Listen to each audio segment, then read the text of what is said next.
welcome. Welcome to CreaTV. If this is your first time here or you're unfamiliar, I can tell you a little bit about us. Our mission here is to educate, inspire, and connect San Jose communities. We are San Jose's community media center, and our focus is really on uplifting community voices. And our DMM program is really a showcase of that. We do that through programs like DocuMentorMe. We have a similar program for teens in the summer. And we also have public classes. So if you want to get your neighborhood's holiday lights and decorations on literal television, or you want to make a show about your Nona's cooking, or I don't know, a podcast about all the sports that are going to happen in the Bay Area next year. You could do that, and you can do that with us. And there's just a real low barrier to entry. So you can take public classes, you can rent equipment, we can air your content on our channels for free, on our Comcast channels, which is also available on Roku, etc. In addition to all of the community outreach and education programs, we do also manage this facility. We offer arts and culture programs. We offer opportunities for people to rent out space for all different kinds of events. And we partner with several nonprofits to really center community in our community center. So today you're here for our DocuMentorMe Screening.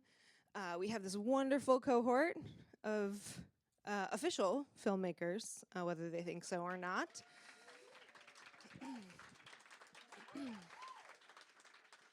And in just a couple minutes, we'll get to see the work that they've done over the last 4 months, a huge amount of time and effort. But I want to take a minute to thank a few people. First, I really want to thank the community team because nobody else is going to do it for themselves. But I want to thank E and Zach, who are our main instructors for this program. The amount of work that they put into this program every year is really astounding. They take special one-on-one time as needed with every participant. They run a 4-hour class every single Saturday, the whole fall. So I just want to take a minute to thank them. And our other community team member, Katrina, has done a lot of additional support work in the classroom. She is also so helpful to me in some of the administrative work for the program. So I just want to take a second and give them a hand for all of the support that they have provided to our cohort. They hate it, and so I like it more. And then lastly, I want to thank all of our partners and funders and donors who support this program. It's a really unique and wonderful program that we are lucky to be able to offer, and we could only do so with support. So if you are so inclined or so impressed, feel free to check out the QR code on the back of your program and donate so that next year's cohort can have the same amazing experience. I think with that, I'm going to thank you all for being here. I'm very excited to see the final work, and I'll hand it over to E.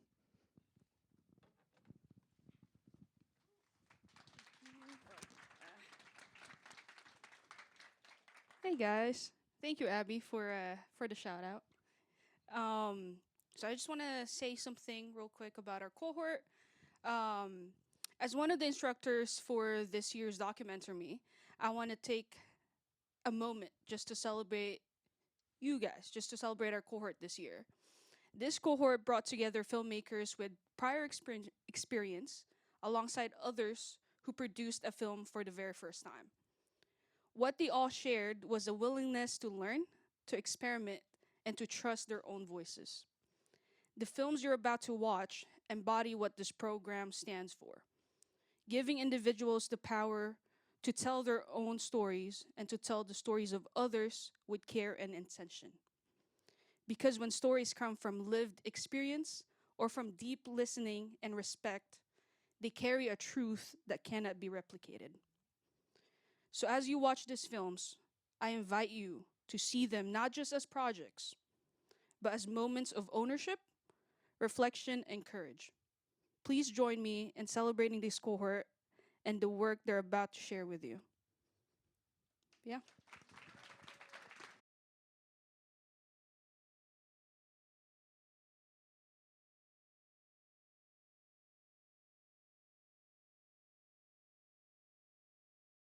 As someone who has been told that your voice may not matter when it comes to art, I think it's a way of putting it like at full volume. Though for most of my En la life, I casa de mi didn't abuela understand what that hay un meant. jardín The world y told me allí se beauty wasn't cultiva la made for magia. boys like me.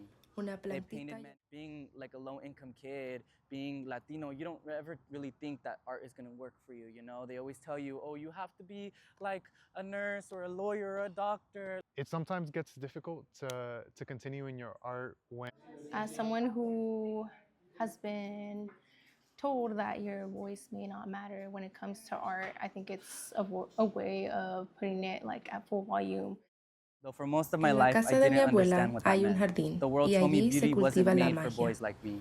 Una They plantita. painted men being like a low-income kid, being Latino. You don't ever really think that art is gonna work for you. You know, they always tell you, oh, you have to be like a nurse or a lawyer or a doctor. it sometimes gets difficult to continue in your art when your art kind of is your identity, especially because a lot of poetic spaces tend to not be centered on the Mexican. Some years ago, there used to be a playlist on Story. There was a mural there that got whitewashed, and a lot of students talked to one of the professors here on campus saying that they felt like their voices and their culture did not matter. I think about spaces and organizations like the Culture Counts reading series that was born out of the motivation to say our culture does count. A lot of other poets are creating in a way that their product does not look like anything that's out right now. And I think that's amazing to just, being authentic to yourself and creating, especially now. I grew up Latino, obviously, but I am a gay man. I am masculine, but I am also very feminine, and I'm okay with that. But a lot of people are not. And especially in the Latino community, there is so much machismo and so much hate for feminine men or queerness. They don't want to accept the idea of you just being free, being yourself. So growing up in the East Side, it's beautiful, but it hasn't been easy. I wouldn't say my work has ever been explicitly censored, but the way a lot of institutions are is, you have to maintain a certain status quo. As artists, there could be a fine line between when your art is wanted, when it's aesthetic or appealing. And when you're invited into that space or when you find yourself in that, then it becomes a question of really feeling what you're allowed to say and what you can't. And I think as artists, it's our job to push those boundaries and to question things, especially when people are being affected in our community, when their stories are not being told. And I know a lot of other poets feel that and they navigate that. And I think at least with my poetry, it's always very, very free flowing stream of consciousness.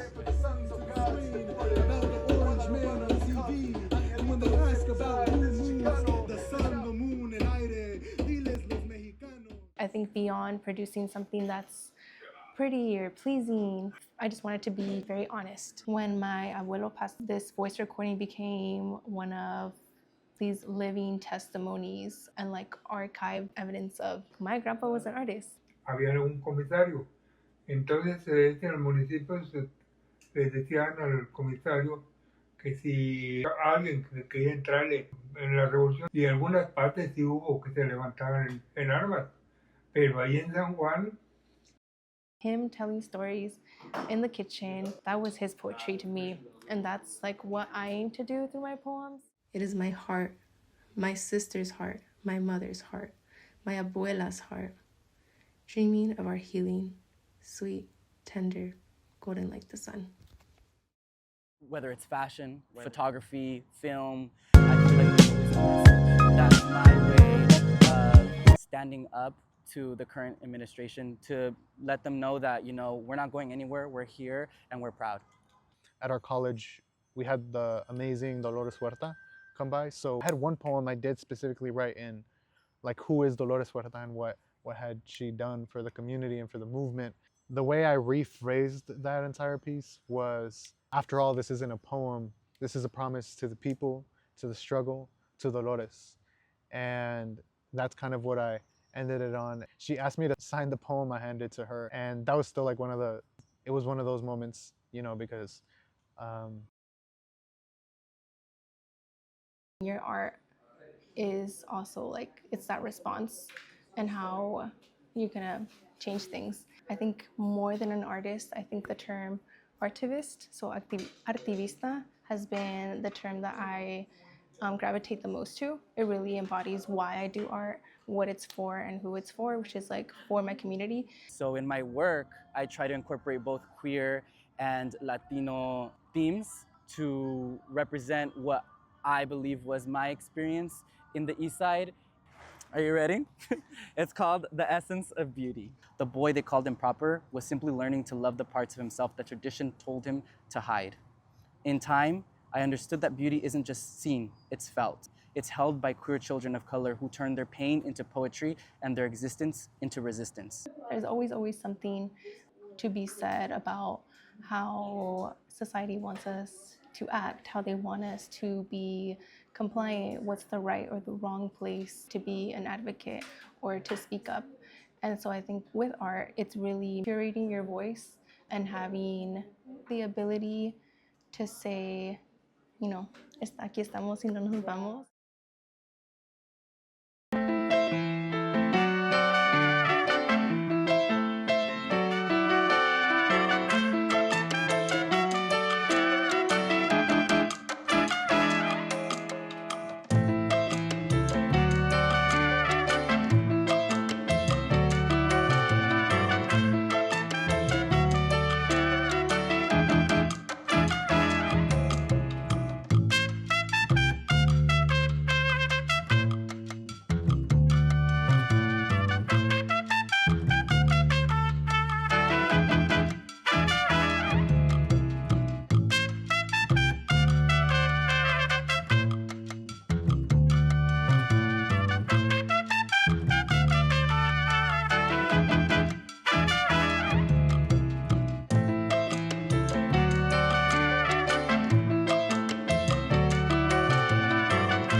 Nada, no. Aquí no hay ayuda. No, nomás lo que se trabaja y es todo. No hay ayudas. Y yo he buscado ayudas, pero me lo han negado. Me han negado la ayuda y pues como pues no tiene unos papeles y pues no tenemos seguro, no tenemos nada.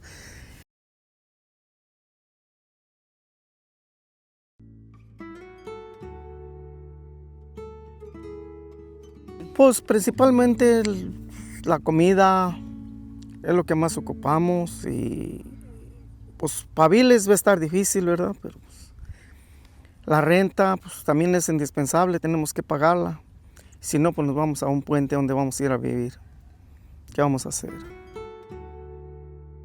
Ya en la lluvia, ya si llueve, no, pues ya se acabó todo. Ya nos quedamos sin trabajo. Duramos 3 meses, 4 sin trabajar, porque pues ya no hay trabajo en el fil. Pero es lo más duro que pues no hay dinero. ¿Qué vamos a hacer?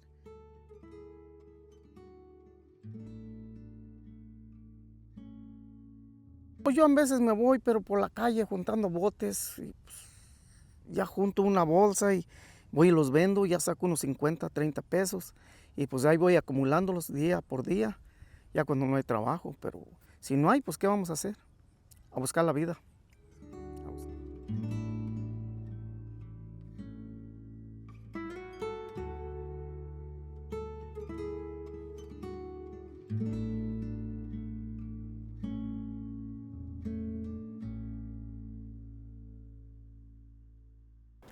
Supplies for Farm Workers started 5 years ago. The Sonoma fires happened, and we got a video that basically showed a lot of farm workers who were being asked to go back into the fields despite the literal flames being very close to them. So me and a couple of friends got together and started to brainstorm what is the best way that we can support. And our solution was basically reaching out to our community via social media, because we were in the thick of the pandemic, and collecting items. People were donating blankets, lanterns, batteries, anything that you can think of for an emergency preparedness kit was the call out. And we got a really good response, and we were able to deliver 500 emergency preparedness kits to our very first site, which was in Sonoma. And then from there, other organizations and other camps got word that we were doing this and asked if we could also visit their camps to deliver essentials to farm workers. Eventually, we ended up supporting up to 8 camps, which is what we do to this day. We've been able to support up to that. Camps and sites that serve farm workers neighboring the Bay Area.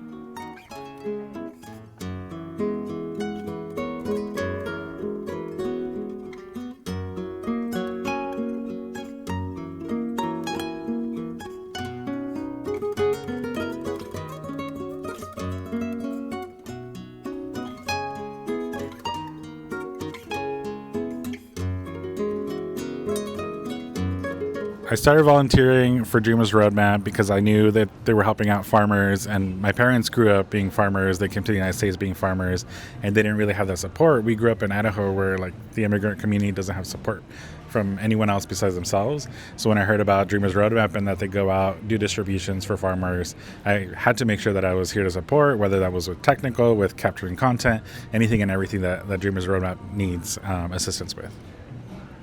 I think for me, in retrospect, I always just thought to myself, I want to be able to do something for this community who basically feeds our whole country. And oftentimes they're unseen or invisible to so many. We just kind of show up to a grocery store expecting that things are just there. But obviously, right, in reality, there's actual physical hands, human hands, picking the food that we're eating.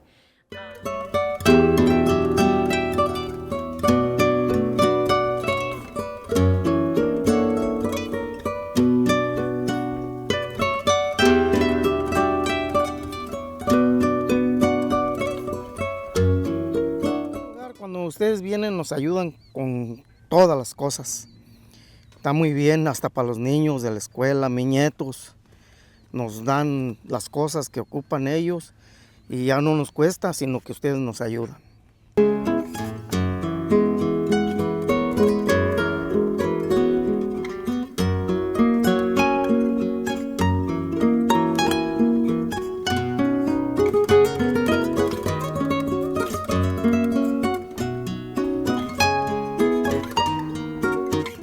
Extend an invitation to come and volunteer with us at one of our distributions, so you can physically be in these spaces and not only see the energy that we have as a group of volunteers, but also to see the families, right? I think it gives you a different perspective when you immerse yourself in this kind of work.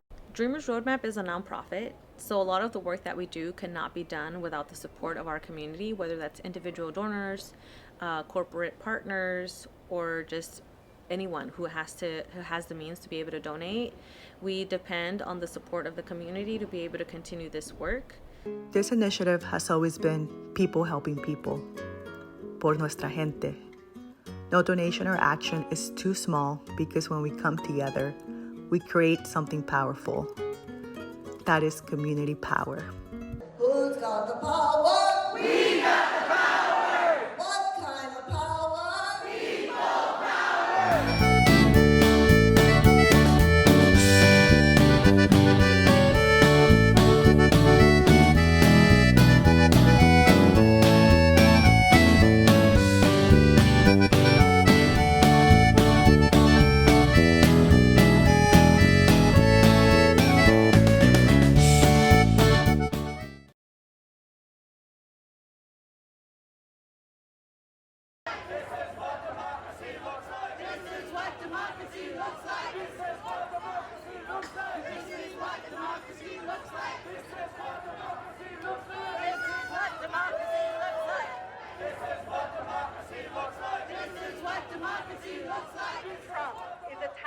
Our healthcare, our human rights, our democracy, And what's clear is that this is the most American thing we can be doing in this moment.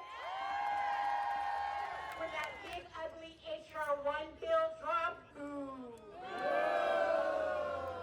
I carried real fear. Fear that without Measure A, our hospital doors will close, nurses like me will be laid off, and if that happens, people in this community will die. Big Beautiful Bill will include $1 trillion in cuts to Medicaid. Those cuts will mean more than 450,000 residents in Santa Clara County will lose health care coverage. Hi, I'm Christina De La Fuente. I'm a cardiac registered nurse. When the Big Beautiful Bill passed, I quit my job at the bedside to work full-time as a community organizer. I'm working on several acts of resistance. I started SCC Mobile Clinic as my most important act of resistance. We will focus on the newly uninsured patients who are losing their Medi-Cal coverage as a result of the Big Beautiful Bill. We will be providing primary care and routine specialty care. We will need to provide free services to help save as many lives as we can. There's no way that I could allow Silicon Valley to suddenly decline into a third world country. That's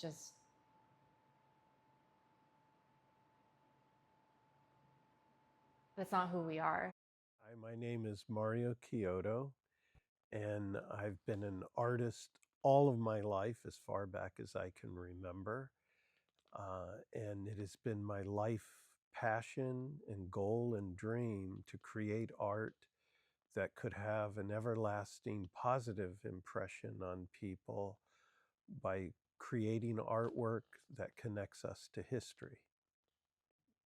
Abraham Lincoln was an important figure to me because he was one of the original guys when I was like 5 or 6 years old and would learn about his history. And again, an absolute difficult life, and he made change. And I always come back to the people on here and ask yourself, if they didn't do the things they did, what would have happened?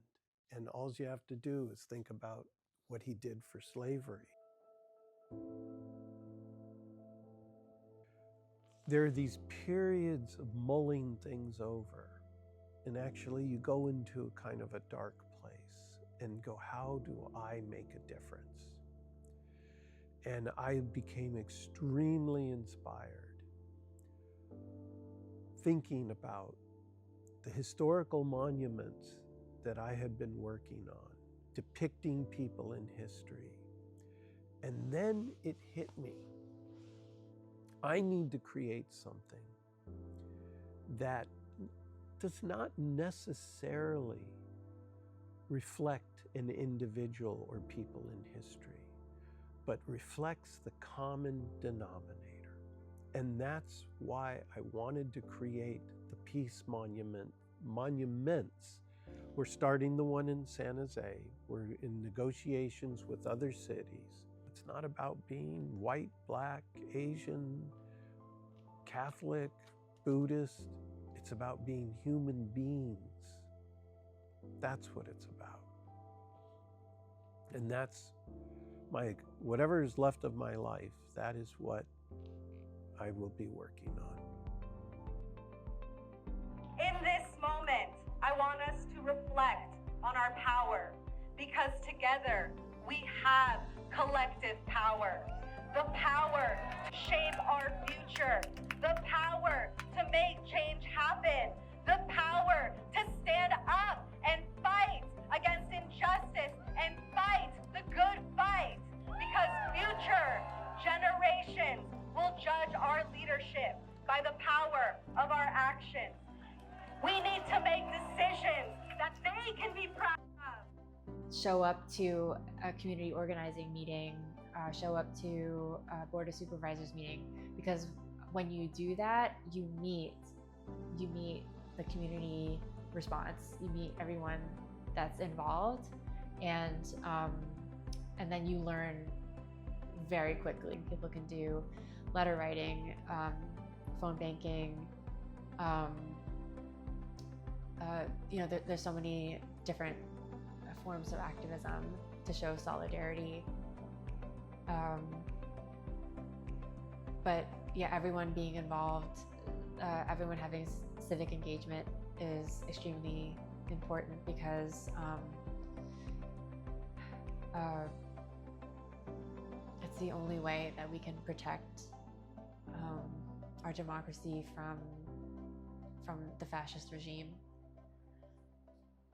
What can people do to make a difference for other people's lives? I think a multitude of things. I think one of the things is say something nice to someone, especially when they're not expecting it. Create things that make people happy, that recognize change makers, that create symbols of peace, create music that is positive, create stories that are positive. All of these things, we have the power to do them. The only person that's going to stop you is you. Don't let anyone stop you.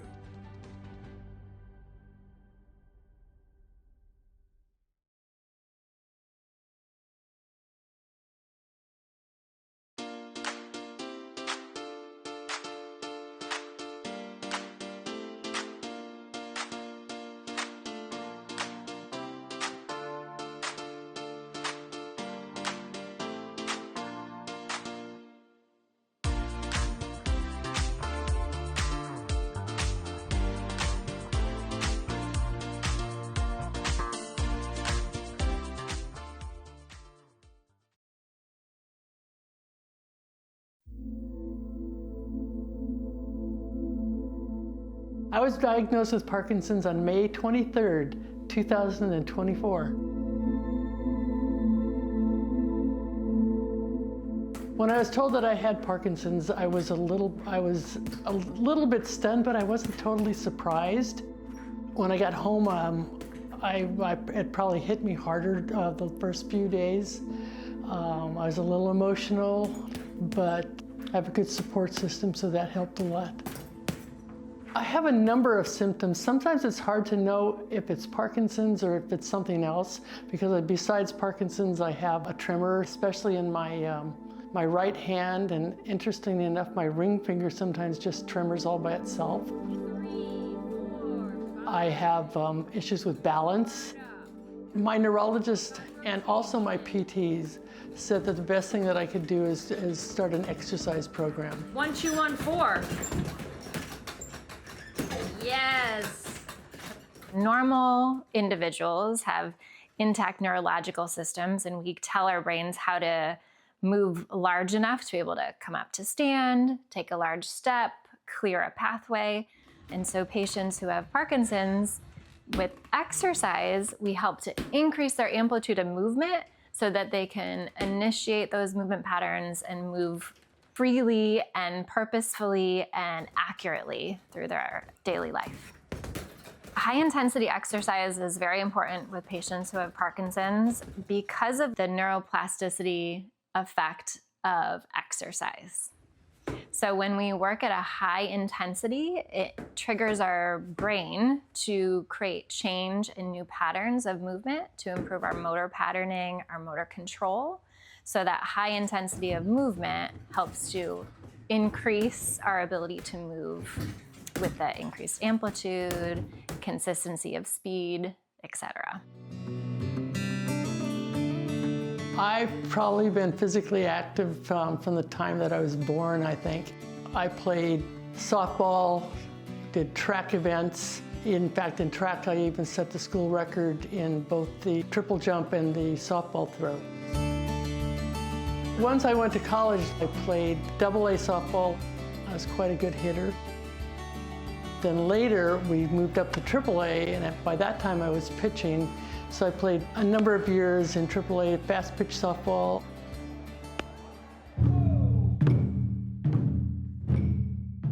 Exercise has made a huge difference in my life since I've been diagnosed with Parkinson's. I move better, I had trouble rolling over in bed, honestly, when I started, and now like I can jump up off the floor. I think that consistency is key for patients with Parkinson's. If you can move every day, it's going to help you carry over your daily life every day. On Monday, I see a personal trainer that specializes in Parkinson's. We work on strength and conditioning and even cognitive function. What is that one? Cedar, that's not the one I was thinking about. On Tuesday, I'm taking a taiko drum class. It's specific for Parkinson's. You know, Diane came with such an open mind to begin with. She, I know, has tried a lot of different activities, and she seemed to really kind of just take to taiko really quickly.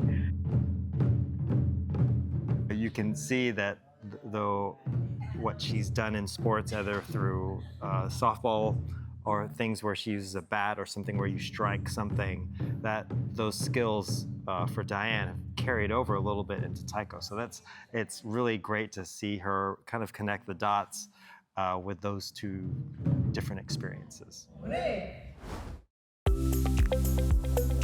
Wednesdays, I do my online PT class. Also, aqua aerobics. Being in the water causes less stress on my joints and helps me to be more upright. I also do Special Olympics Walking Club with my youngest daughter. I get to walk with you. I know. Sometimes we walk with a group, and other times we just walk together.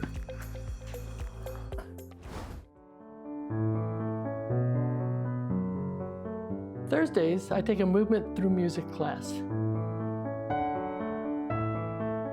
This includes big movements through conducting to classical music, stretching, and balance. Every other Thursday, I have a high-intensity workout class. We use light weights and resistance.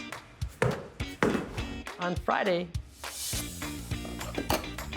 I take an exercise and non-contact boxing class. This helps with balance, gait, hand-eye coordination, and general fitness. Any pain in the elbow? Nope. Good. On Fridays, I also go to Stretch Lab. This is one-to-one assistive stretching. This helped a lot with my tight muscles. Well, you know, like your hamstring stretch that we do, like the first thing every time? That's the one that's the most noticeable. Like your legs move a lot more than it was at the very beginning. You've made strides. Yeah. So I know the stretching has helped a lot with you. Yeah. On weekends, I try to do some light exercises. This can include working on a balance board, stretching, or the founder's pose, which is something my personal trainer taught me to help me with my back pain. Just overall, in all of the things I do, I really enjoy the community feel. I enjoy not only just being around other people that have Parkinson's, but also sharing some of our challenges as well as opportunities.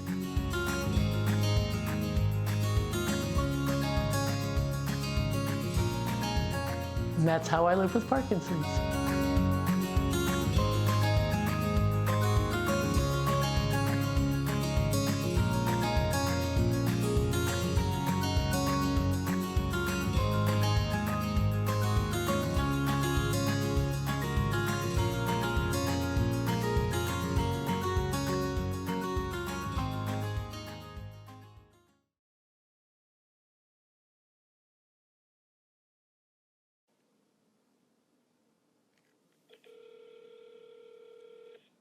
Thank you for calling Family Health Plan. To continue in English, press 1. If you are a provider or provider office, press 8. If you are a member, press 1. If this is a medical emergency, hang up and dial 911. I hadn't anticipated needing Medi-Cal at this point in my life. And then life happened. I left my job with a plan to relocate closer to family, and days later I got violently sick. First a virus, then antibiotics, then C. diff, a dangerous, highly infectious intestinal disease. I also had surgery for suspected endometriosis on the last day of my employer coverage. If it had been one day later, who knows when or if I would have had that surgery. It took me 9 years to receive the diagnosis in my early 30s. And while I'm grateful for Medi-Cal coverage following my surgery, the system is a maze on its best day. Long wait lists, inter-county transfers, denied referrals, prior authorizations, and countless hours completing forms and calls. And even once you finally get seen, women's health is still misunderstood, underfunded, and deprioritized, regardless of coverage. But my story isn't rare. Around the world and across California, women with endometriosis spend years searching for answers. And for those in public insurance systems like Medi-Cal, an already exhausting search can become all the more so. Immigrants and low-income women tend to suffer more and put up with more, so they may not seek care for their symptoms, thinking is normal or thinking they'll be dismissed. I think a lot of women don't necessarily understand what's normal. Blood clots are not normal. You should not be using like 6 to 8 pads per day, soaking them. But a lot of women don't know these. I wish women knew that their pain is real, it's not in their head, and it's treatable. There are gynecologic surgeons who understand the complexity of endometriosis, that it's a whole body disease, that it's a progressive disease, and the impact that it can have on a woman's quality of life and fertility if that's something she's seeking. And it's not just about taking birth control pills. It's not just about taking pain medications. Surgery done by a fellowship-trained endometriosis surgeon can lead to better outcomes than seeing a general OBGYN.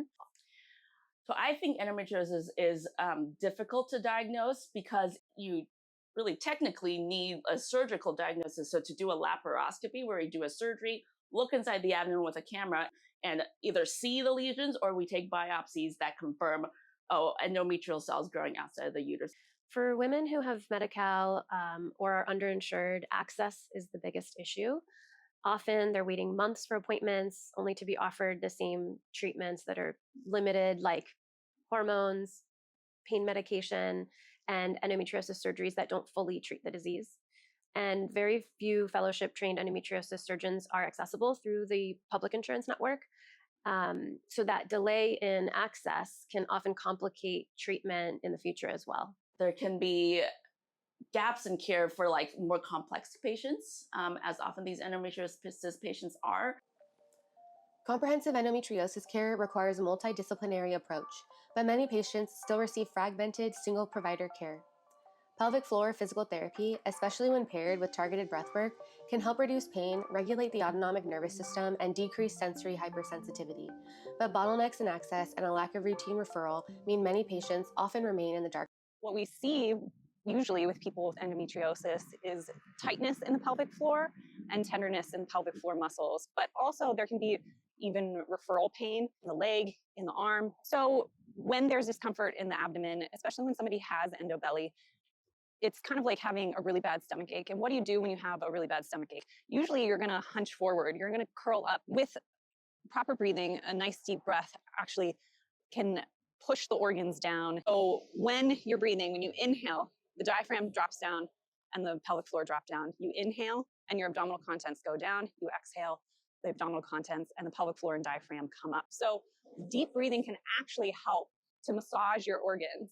My own mom has spent decades navigating this system as a patient, a survivor, and a caregiver, and she's felt and witnessed the disbelief and dismissal so many women face.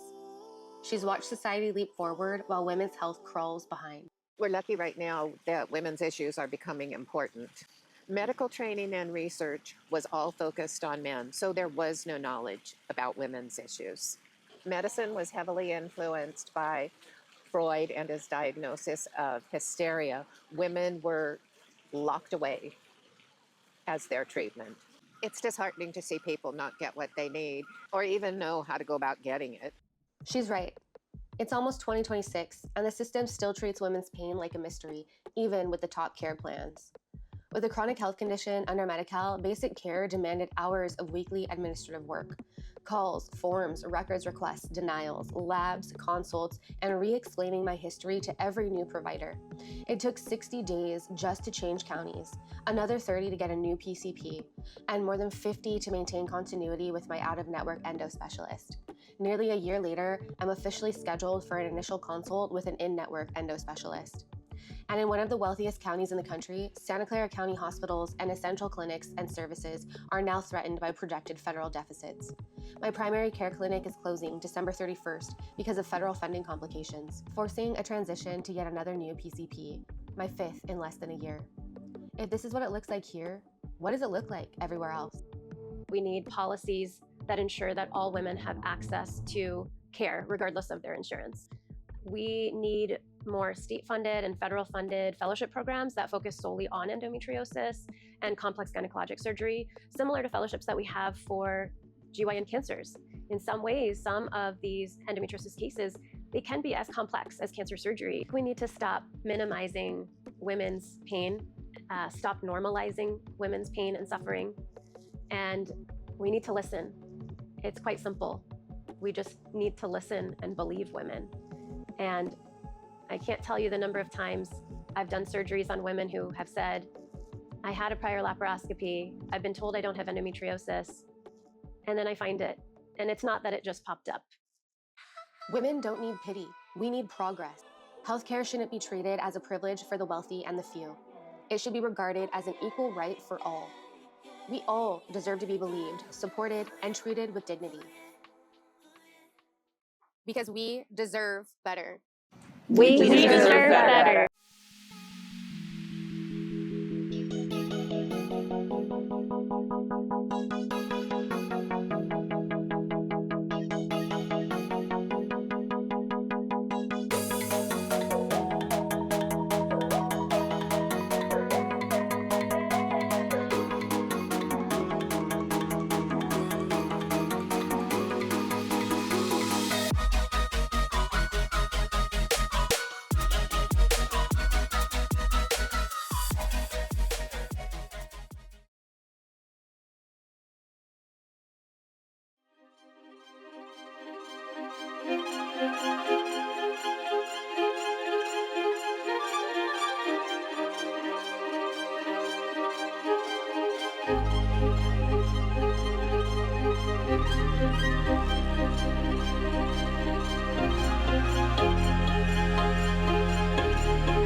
I remember my brother and I would be in the pool and be watching my parents dance in the kitchen with my uncle and aunt.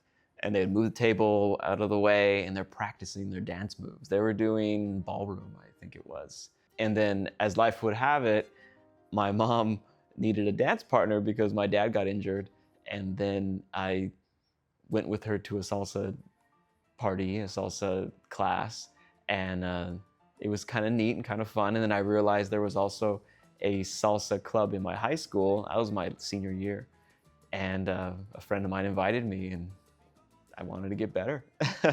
I dance with my mom every chance I get, as much as we can, especially around the holidays. Get a good couple of salsa songs in there. She loves it. I've been dancing since I was 3 years old. Instead of walking, I would walk on my tiptoes. That's how I learned how to walk. I did ballet for about 15 years up until high school. So once I started college at SJSU, San Jose State, I was interested in discovering something else. And that was actually salsa.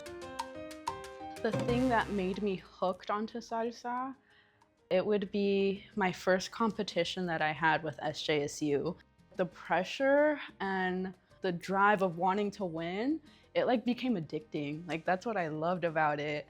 6, 7, 2, boom, boom. I met Michael through a friend from a team on college, Spartan Mambo. So I was actually looking for a person to help me teach at a salsa social here at Studio M. Nice! We did the social, we taught together, so that's how I knew oh, she's really cool to work with. I thought that we had a good connection dance-wise, which is important. She's numbing her feet. Yeah, I numb my feet. She probably had damage already just because of a dancer. They're not happy with me. There it is. There was an experience that I held on to when I was little. It was in 5th grade. We did this lip syncing contest this was like a big deal for me to kind of like go outside of my comfort zone. And my dad had recommended that I try it. Like, why not? Go for it. And he gave me this track, this CD of James Brown, Greatest Hits. And the first song was I Feel Good. When I heard that track, when I heard like James really like bell, wow, I feel good. Like that inspired me. That gave me a fire. And so, yeah, I think about that a lot these days. So Michael, I Feel Good Gonzalez. Growing up, there was this one show called So You Think You Can Dance. So You Think You Can Dance is what inspired me to want to broaden my dance. But there was this one ballet dancer who was on So You Think You Can Dance. She had like super, super curly hair. She was tan like I was, and like you don't ever see tan ballerinas. So that was something that, oh, I'm gonna cry. That was something that really opened my eyes to something. Like there's actual other dancers who look like me, like ballet dancers.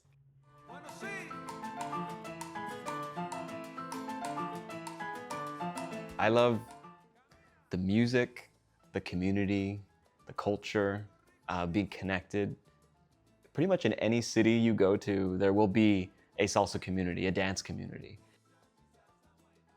There's something unique about salsa.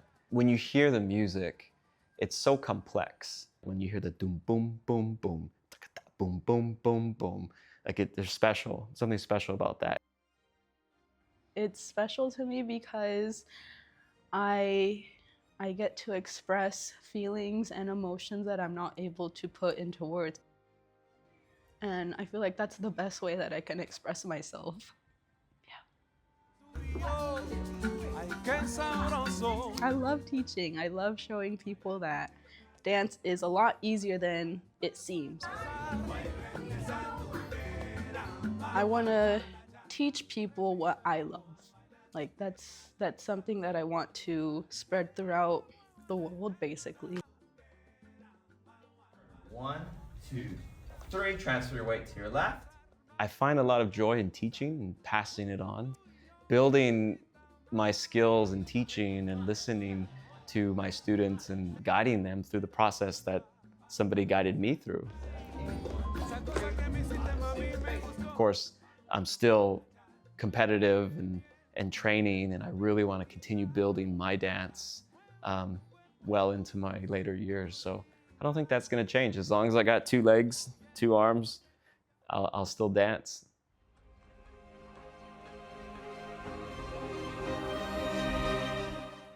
Love. Love. Love is what dance means to me in one word. Joy. I would say dance means a lot of joy to me.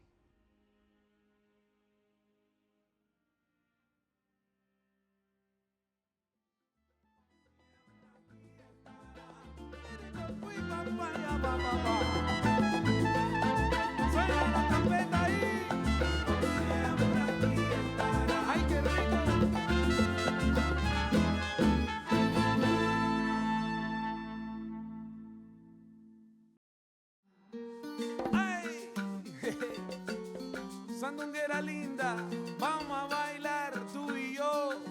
Ay, qué sabroso. Vamos a bailar, mi nena linda, vamos a gozar, vamos a gozar.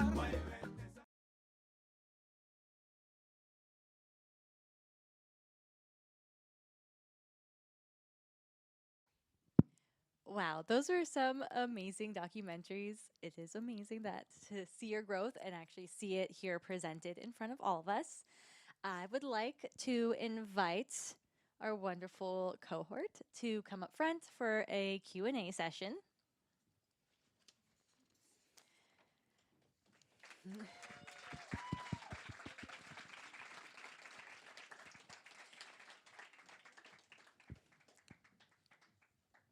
These wonderful humans have been a delight to have in the classroom. While I wasn't with them as much, it was great seeing them when they first stepped in. You know, they were all practically strangers with each other, and they have built strong bonds throughout this entire process. And now we get to learn a little bit more about what happened and their process. So I'll ask one question, we'll go down the line. I'll have about 2 questions for them, and then I will open it up to the audience for anyone who might want to ask a couple of questions. So we'll start first with Jamona, our dancing souls. Here we are. So okay. I know you've introduced yourself. I'll have you all introduce yourself before you give your first answer. So, what inspired you to join the DocuMentorMe program and create this documentary?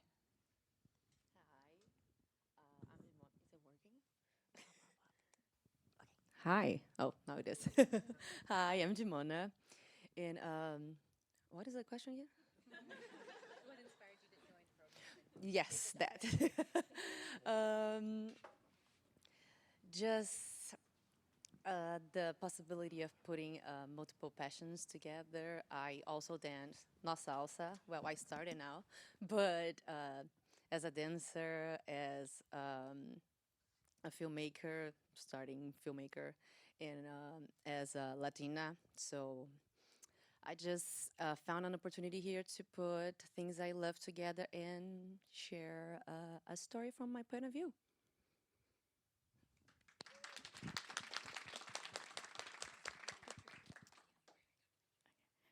Hi, everybody. My name is Italia. My documentary was called Autonomy, and what inspired me to join the documentary program was I found about it through my sister, and I just knew that if there was a way to sort of learn more about media, especially on a hands-on basis, I would jump at that opportunity, and also just to sort of highlight the local artists here in San Jose, some of which I grew up with and admire all of their work. And just if art moves you, I wanted to make sure that it also gets reflected on our community, all of the work that they put in, all of the love, especially that art has in our community and how much it makes an impact.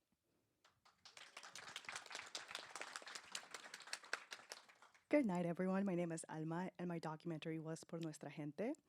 I learned about the program through an Instagram post that my friend sent me. And I did this project because I wanted to highlight the work that my people do, my community, my friends, my comadres. I've been volunteering for that nonprofit since 2020. And I was undocumented for many years. I come from a family of farm workers. So I know the struggle, but I also know the power the community has. And I wanted to showcase that. And this was my way.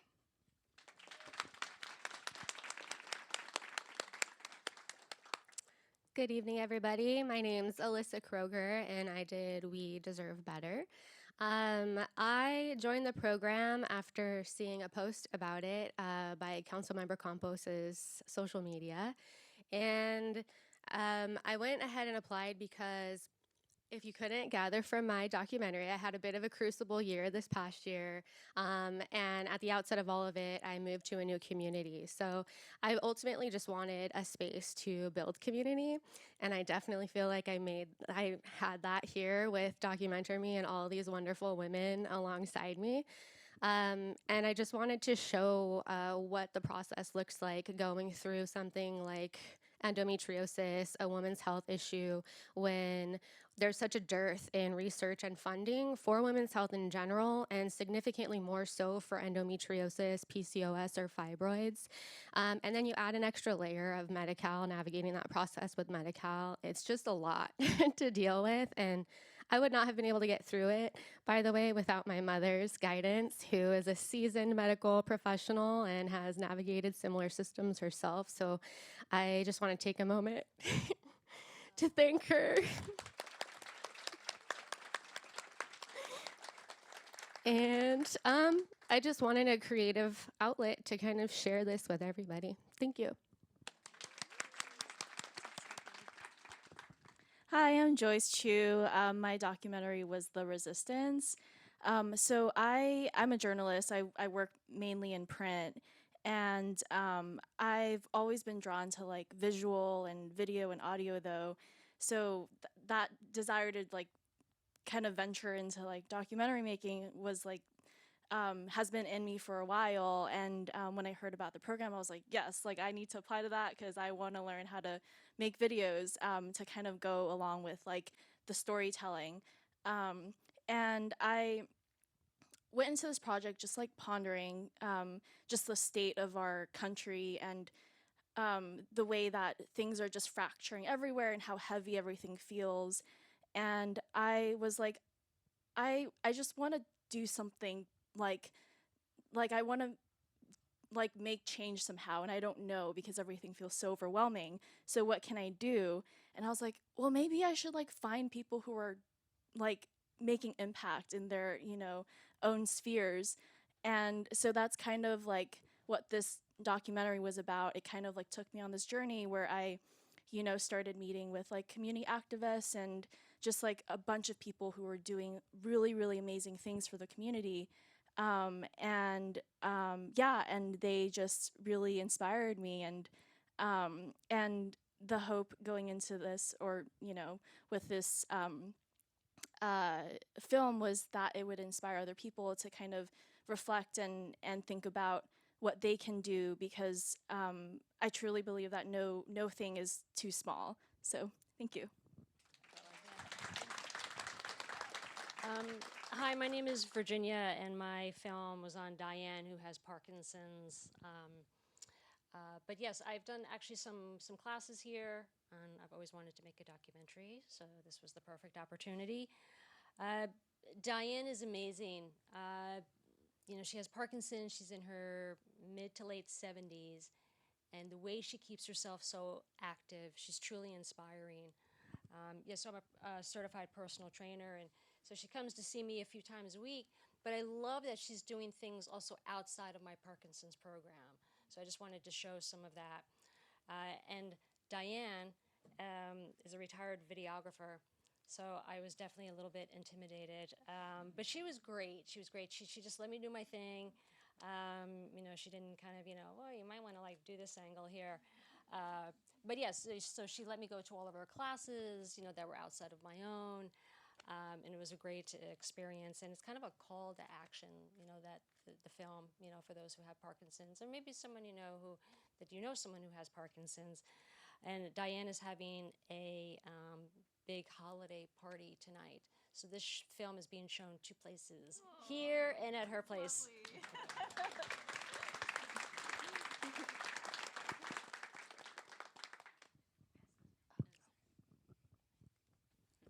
Thank you. Those are amazing answers. Last question before I open it up to the crowd. So I hope you all have been preparing questions to ask these wonderful humans. So my next question is, what was the biggest challenge you faced while making this documentary? Selecting what was gonna go in was very, very hard because my interviews were like 30 minutes each. And I was so attached to so many portions. I'm like, no, this one gotta stay here, but not everything could go in. So yeah, I would say for me, it was definitely choosing and letting go of some parts of that I really like. Yeah. For me, you all very much know the story. It was the night before we had our rough cut screening, and I opened up my laptop, and lo and behold, there's a red screen with an exclamation point. So the footage was corrupted. So it was literally just trying to figure out how to regain the footage, cut it all up, do all of the transitions, do all of the graphics and all of the audio. So that was my biggest challenge.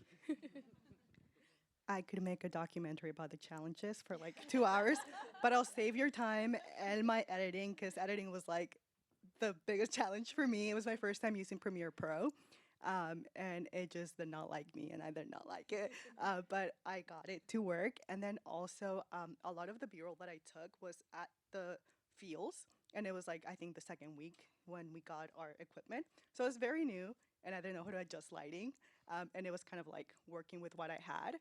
And it was a little bit of like frustration there, but then I realized it doesn't have to be perfect. The story doesn't have to be perfect. It just has to be told, and that's what I did. I definitely echo everyone's sentiment. In general, I don't know where to begin because the whole thing was challenging. It's a new skill, but I think the most challenging was um, publicly figuring out what I made of this whole year for myself and this journey, and then putting it together in a way that hopefully was digestible for the public, and just being public.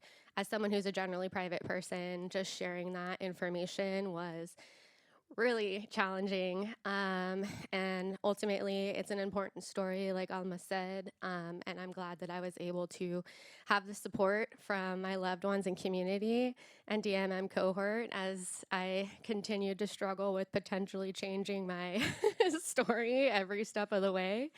And then lastly, I would say, similar to Jabona, kind of figuring out what to keep and what to cull was the hardest part, and doing all of my interviewees justice with their important information and their willingness to work with me and share this story with the community.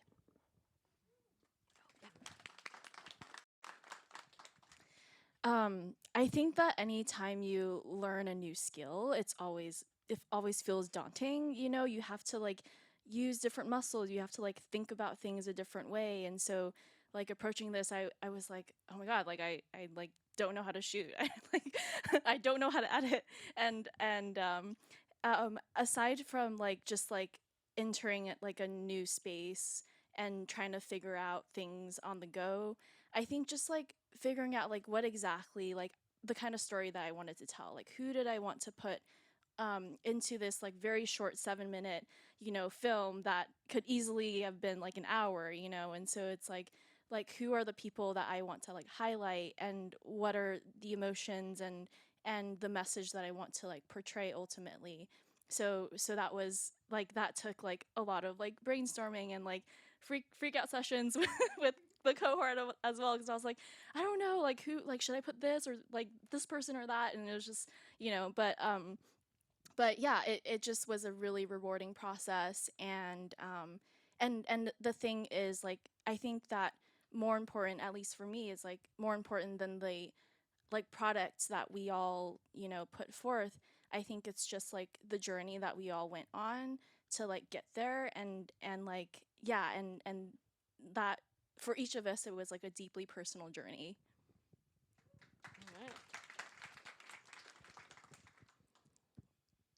It's pretty easy for me to answer this one. It was getting the footage. So we shot with an iPad, and the app that we used was Blackmagic. And yeah, for the first couple shoots, I guess I panicked a little bit, and people were there, and I wanted to get the footage, and I just should have put everything on and I automatic, and I didn't, and the white balance was off, and so, but you know what? This is what it's all about. You learn.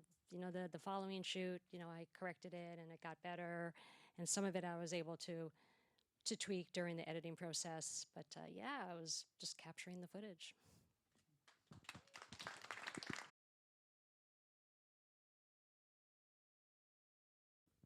Thank you. Now, I would like to open up for anyone here. So if you have a question that you would like to ask, please raise your hand and I'll come around with a microphone. See them hands. Aha, we got some hands. I saw there was a very fast hand over there. So I'll go ahead. Yeah. Oh, all right. Loud enough.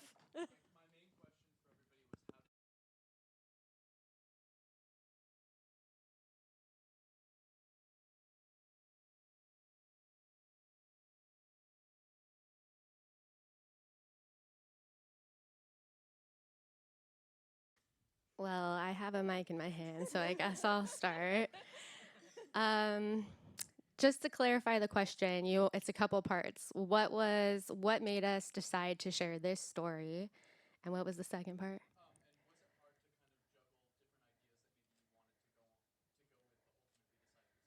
Sure, good question. So I think that generally I decided to share this story because I just felt like it needed to be shared, and I felt like I had the opportunity going through this live this past year and a lot of primary sources to provide to kind of give a firsthand account of what it's like navigating women's health issues and Medi-Cal in Santa Clara County in particular.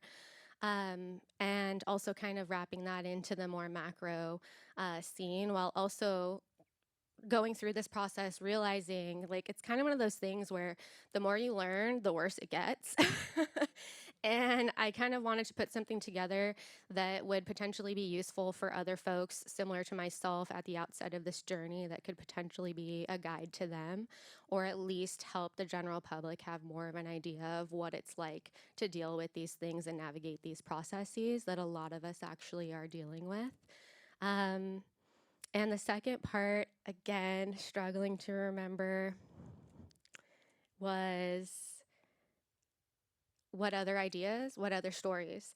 So basically, it was a couple different versions of the story, kind of wondering how much I wanted to really drill in on the nitty gritty details of my own personal journey, finding a balance between having information that was relevant, but not too much information, and realizing this is a public resource that is available online. Future employers can watch this, so discrimination is illegal, but it still happens. And And I think the other thing I was kind of looking at, aside from how much of my own story to share, was how much of my interviewees' stories to share, because every single one of them had 30 minutes to an hour of content as well. And they were all just so amazing, supportive, knowledgeable, skilled, and doing important work in the community that I really wanted to lift up more than I had the ability to in my 6-minute documentary. But I'm glad I was able to give everyone a menagerie or a taster of all of them. Let's see if we can get one more person response, or if anyone else has a response. Yeah, just real quickly. I thought for my piece on Diane, like just the best way to do it was her week. But then when I was doing the interview with her, she has a special needs daughter, and we talked a lot about that, and I have some footage. So actually, I'm going to be making a longer film, and it's going to have a different take to it. It's not going to be like, Monday she does this, Tuesday she does that. It's going to be living with Parkinson's as well as having a special needs daughter when you're in your mid to late 70s. So, yeah.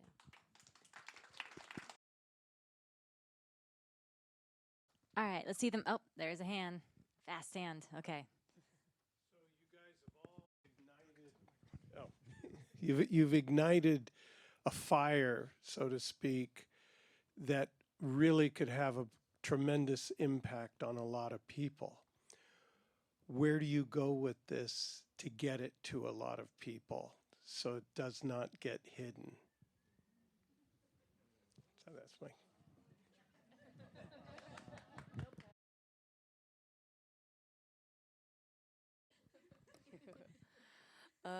I think starts here with you guys. And this is the first step of many yet to come that we still haven't decided quite where we're going to take from here. But I think it's just the first impact on people here, and also the curiosity from people here to wanting to learn and know more about our documentaries and the topics and everything related to it. Anyone else? I don't know what I'm going to say, but I'm going to say something. For me, it's just keep pushing to get more fundraising money for the work that we do. If you guys like the I'm going to take my chance right now. If you guys like the documentary and feel inclined to help my community, Instagram Dreamers Roadmap. And I will be using this documentary however I can to make more impact when we help our community. And again, I don't know whether that is like posting it on Instagram, keep making videos for the nonprofit, using the skills that I learned now. But yeah, that's my plan.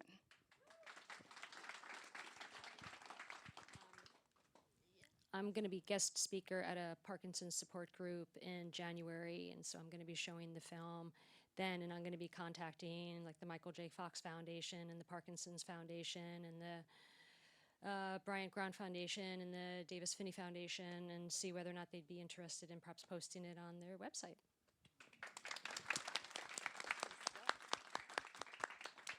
I'll add something real quick that I would love for you wonderful humans to remember is that you can submit it to film festivals and other things. And so just putting that out there. Get your words. All right, let's see. Do we have all right, your question was first. Right there. For the recording. So a couple of you have mentioned that some of these interviews took 30 minutes to an hour. Can you tell us about one thing that didn't make it off the cutting room floor and a little bit about the decision, like why it didn't make it into the final film? I can go because my interviews were very long. So both of the people in my documentary, Mario and Christina, with Mario's story, he just has an incredible story. So he had an illustrious career in Hollywood, making molds for films like Star Wars. He made Yoda. He made the Terminator molds. He just has done a lot. It's his personal story was what I like didn't have time to portray in the documentary because I needed to focus more on like San Jose and what he was doing for San Jose. But essentially, what made him switch from, kind of like leave all of Hollywood and that behind was during 9/11 when after that attack, he just felt like such a gripping conviction to be like, well, what can I do to make this world a better place? Because up until that point, he had been, really focusing on his career and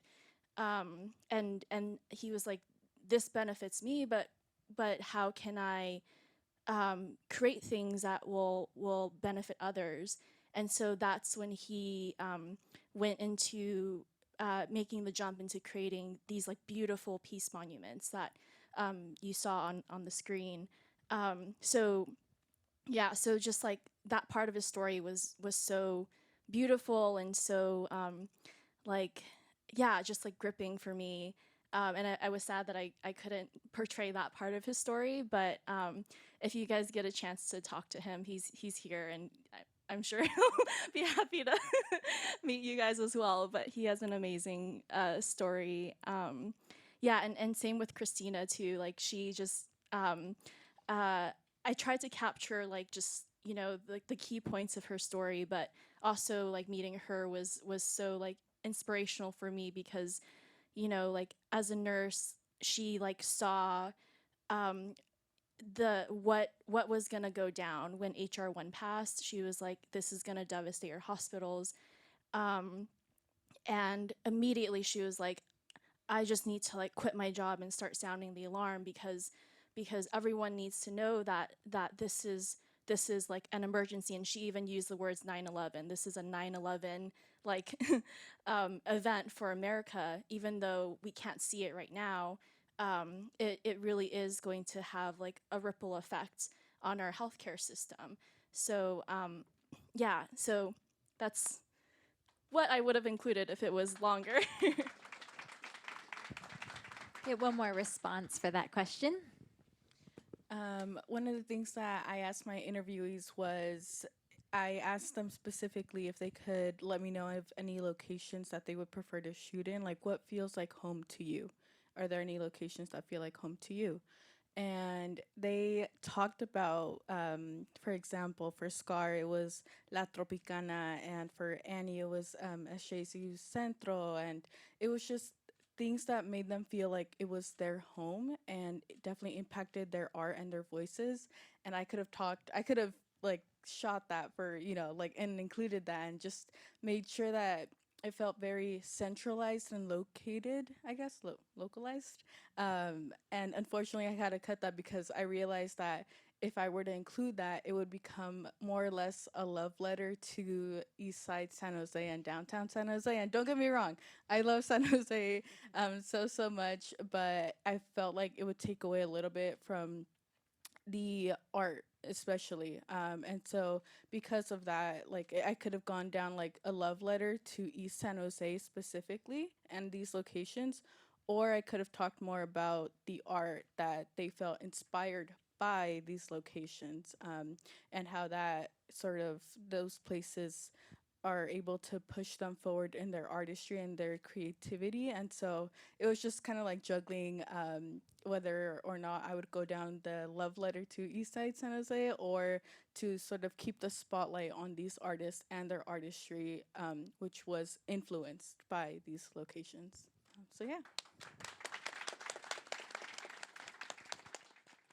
All right, let's see. We have time for about 2 to 3 more questions. So let's see them hands. All right, your hand went up really fast. Thank you, sir. Yep. This might help. There have been several organizations that have been highlighted by all the documentaries provided here, which were amazing. Is there any way to contact them? I'm unsure if it's already in the pamphlet or if there's ways to speak with the representative. Probably should have done that, yeah. I'm sorry, my name is Vic, and I very much was very much moved by every person who, right, okay, thanks. Yeah, and I'm a staff attorney at the Siren organization for immigrant rights. So it would be very amazing to listen to the nonprofits or the connections that can be made. Thank you. So the documentary that I made was on Dreamers Roadmap. That is the name of the organization. Aside from the initiative of helping farm workers, local farm workers around the Bay Area, it's also an application, an app that gives connects students to scholarships, undocumented students. Like I said, I was undocumented for many years. When applying to college, I could not find a single scholarship, maybe like 2 that saved my life. But aside from that, I was working 40 hours a week to pay for my college. My parents could not make the income. I didn't want to put that burden on them. So the founder went through the same thing, and she created this app to help connect students, and she's helped over 35,000 students to this date. So if anyone wants to, like you, connect with them, you can follow them on Instagram, Dreamers Roadmap, or email them at info@dreamersroadmap.com. And I can connect with you after and give you that so you don't forget it.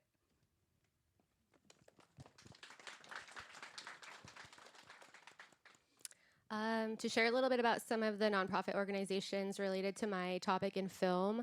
In the room that you all came in through with the popcorn and the posters, there was also a little pop-up with with some stickers and some yellow ribbons, which, by the way, it means it it has multiple meanings, but it's the ribbon for endometriosis awareness, as well as some other diseases and childhood cancer in general. So next to that, there's a pop-up with a QR code, and that QR code will take you to a supplementary deck that I put together to piggyback on another question. Some of the stuff I had a hard time pulling out of the doc were just some additional stats that I thought were so important. So I made that backup deck with all of those additional stats, as well as some book recommendations for anyone who's interested in looking into learning more about women's health and endometriosis, as well as a number of organizations to check out online. Just to name one in particular, the Endo Foundation is a big nonprofit organization doing a lot of advocacy work for more funding and just a lot of providing resources for those who need information on endo. So that's over in there if you want to check it out. And then I don't have it on my doc. I was going to say you can watch my doc online and pause it on that slide, but it's not in there. So for anyone that is wanting to kind of just become more civically engaged, Orchard City Indivisible is a really good org just to attend their meetings and know what's going on and like know what organizing events are happening. I believe they meet every second and fourth Monday at the United Church, right, Christina? Oh, Church of Christ in Campbell. But yeah, you can find their information online too.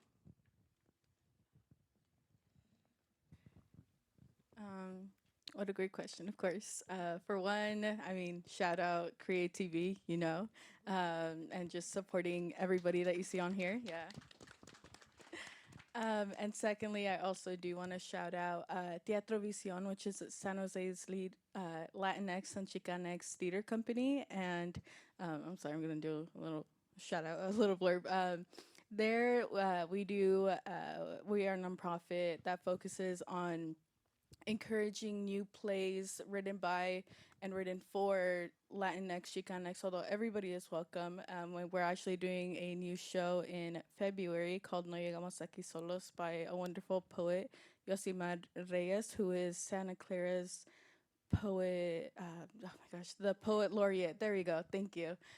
So yeah, if you are so inclined to watch the show, it'll be premiering in February over at the Mexican Heritage Plaza, which is also another place that you could look up and donate and just support as well. All right, thank you. I would highly suggest if any of you guys have other questions that you would love to ask them, we will have some time after for you all to mix and mingle and ask some more in-depth questions to these wonderful filmmaking humans. With that, I will ask one more question. It's a very short one.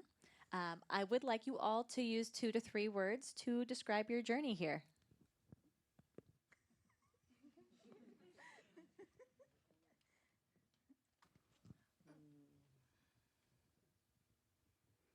Fun and connection. Thought-provoking. I like connection. These are all individual and together. Critical community representation. Profound and transformational. Energized and what was the other one? I'm energized and inspired.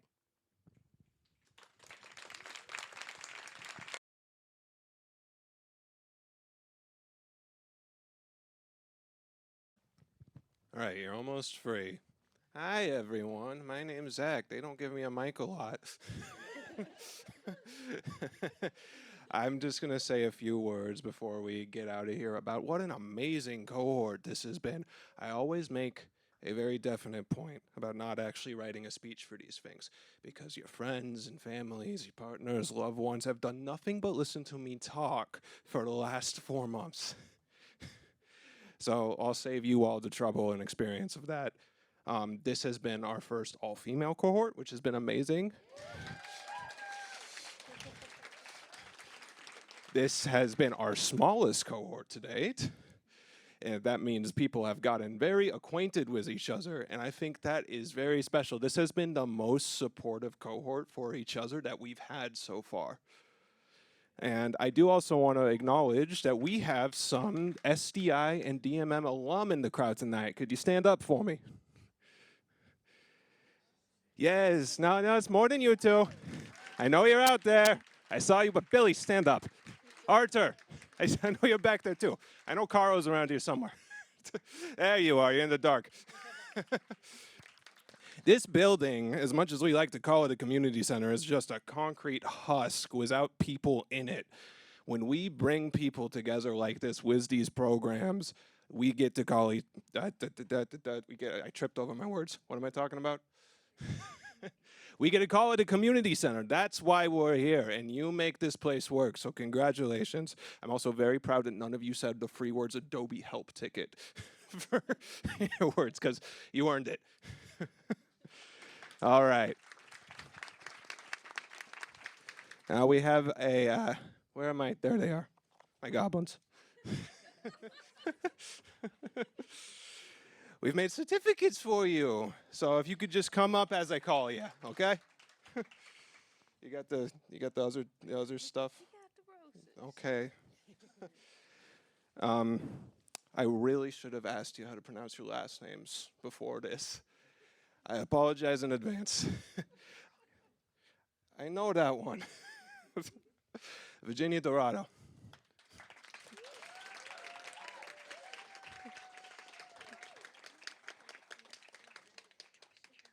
Yeah, take a picture. It'll last longer. Yeah, take it with the team. It'll be nice. Thank you, Zainab. Joyce Chu.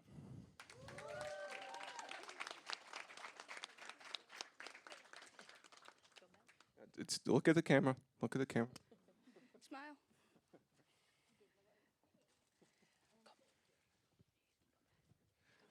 Oh. Italia Batizza.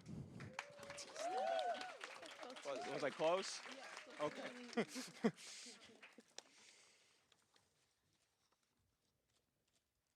Oh, I forgot to mention, you guys have sold the most seats for any DMN screening ever.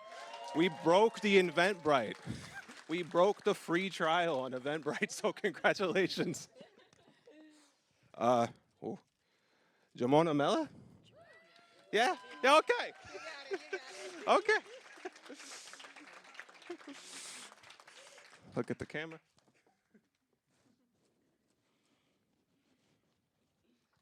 Alyssa Kroger.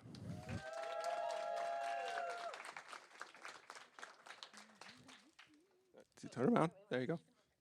Okay.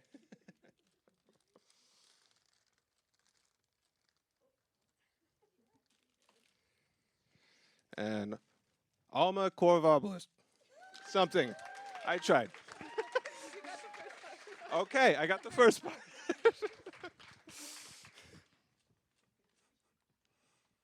Congratulations to all of you. You've all done amazing work. And if I could ask one last thing of you, do not quit while you're ahead. The world is a better place with more artists in it. And I hope for your sake, and if not your sake, mine, keep going.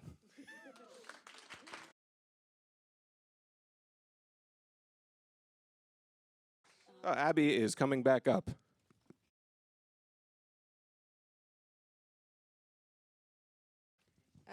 Awesome. Thank you all for coming. It was really exciting for me to also see final works. I hope it was as exciting for you all. I did just want to address some questions about like more information, that all of the documentaries as well as the screening tonight with the Q&A will be available on our YouTube page in probably 2 weeks. That's my estimate. So you can watch again, you can share it with friends and family, put it on repeat on the TV while your dog's home alone. Love that.